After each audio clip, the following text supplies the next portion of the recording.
All right, let's start with the sakura blossoms. The first thing I'm doing is sketching the flowers from different angles. When you look straight at a blossom, you'll notice how the petals overlap each other. That's what makes them look soft and layered. And of course, those little carved edges give the petals their delicate shape. Oh, and don't forget the details. The stamens in the center are really important. They add so much life to the flower. Not all flowers will be facing us, though. If one is turned to the side, its shape changes from a circle to more of an oval. I'm adding all the same details, but now you can also see part of the stem from this angle.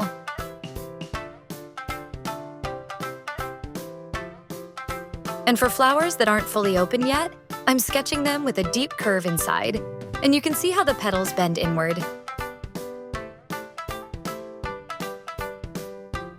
These little details will really bring the whole composition together.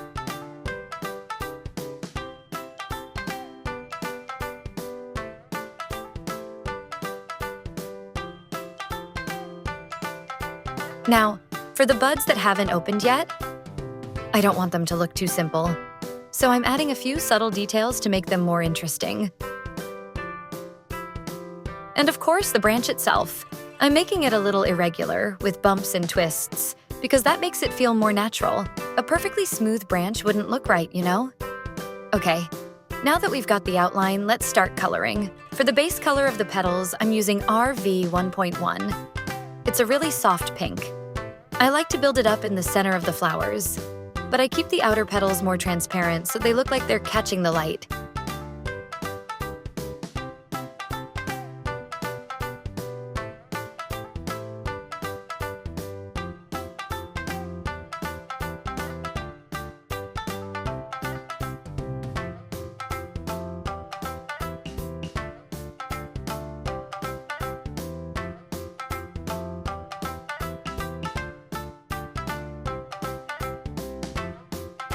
Then, to warm it up a little, I'm bringing in R 2.2. This shade adds a richer pink to the flowers.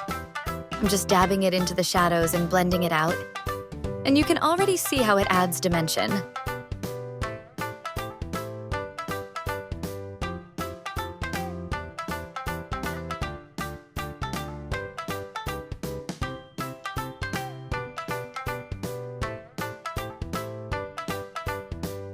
Now, I'm going back with RV 1.1 to smooth out any harsh edges between the colors, layering it up to get a nice, soft gradient.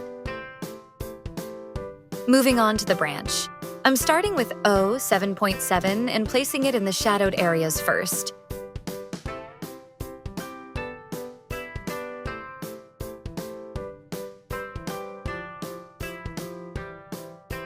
Then I'm layering R 5.5 on top, which gives the branch that signature reddish tint that sakura trees have.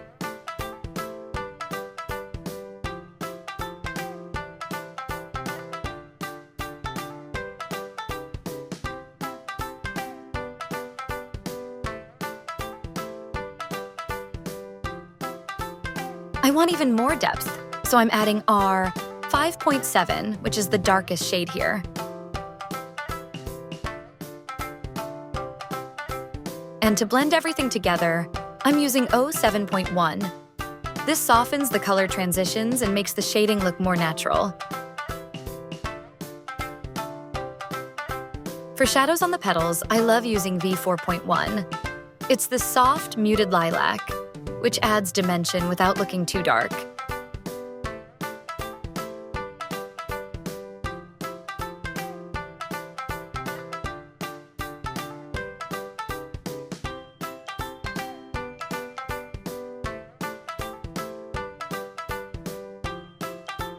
And if you want a brighter, more vibrant sakura, you can use RV 0.2. This is a really intense pink, so I usually save it for the unopened buds and the deepest parts of the flowers. Then, for a final pop, RV 1.3 works great for little accents. Just a few touches here and there.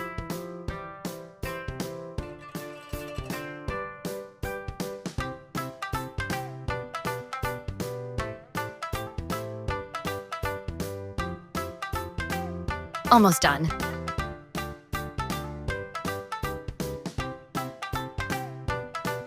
Now I'm adding in the yellow stamens with YO 2.2. This tiny detail really brings the flowers to life. And if you want to go even further, you can use a white pen or some colored pencils to refine those small details and make everything pop even more. I love adding these final touches. It just makes the whole drawing feel polished. And there you have it, a soft, dreamy sakura branch with beautiful blended colors. Let me know if you try this out. I'd love to see your results.